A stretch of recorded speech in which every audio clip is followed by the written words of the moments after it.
So nagabian na ta no. Ang concern ani nga tong customer kaning yang sakyanan overheat ko no. So gibasa nato na mga fault dire sa kuan engine coolant temperature atong gi-reset nawala. Pero ang function dire sa actual function di na gid siya mo activate ang fan bisan mo abot na siya og 100 degrees Celsius to 105.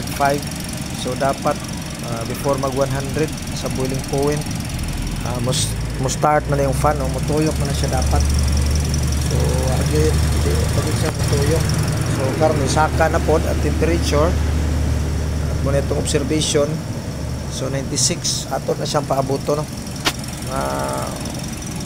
Moabot ba jud og 100 ano paaboton. Nag 97 na 98 wala pa jud oh. Dapat maanda na siya mutuyok na siya mutuyok 98. So mo na siya hinungdan nga nung overheat ang sakyanan. So 98 na sa atong reading sa computer. 99 na. So padung na siya sa boiling point. So dili ni dapat mag-boil ang coolant. No? Kaya no naka 100 na.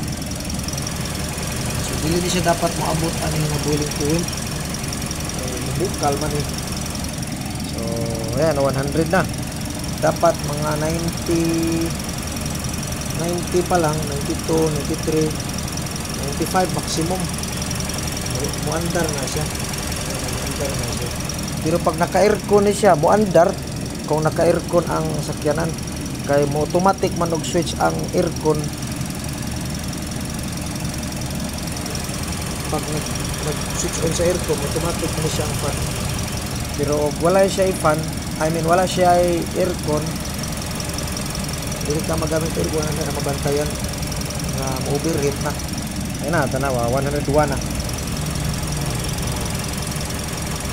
No. Okay, 102 na. Bukal na ni, padungan ni bukal. So ato na siyang kuhito no para mo activate na po kay wala na siya switching power na kayo nga pag-activate aning fan. Pero og imo na siyang patuyokon ang fan, imo na po na siyang kuhiton, matuyok na po na siya na. Tuyok na po siya. Okay. So mao na siya yung problema. Engine coolant temperature unya maginahin na po tag-ilis aning atong auxiliary fan motor. Okay. Mo ni atong solve problem karon no. Kaning atong sa customer nga BIOS mo ni iyang problema. So sa karon wala man tay parts. Ang ato nga na-diagnose na nato ang problema through computer. Okay, so ganun na lang no para pag-monitor sa sakyanan magbase tao og computer. Inana ka helpful ang computer para ma-monitor nato kung sa tinuod nga problema sa sakyanan.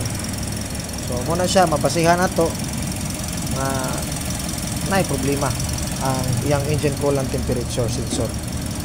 Basta pod ang iyang fan kay hinay na kayo ang fan mo blow. Okay. Okay na ta.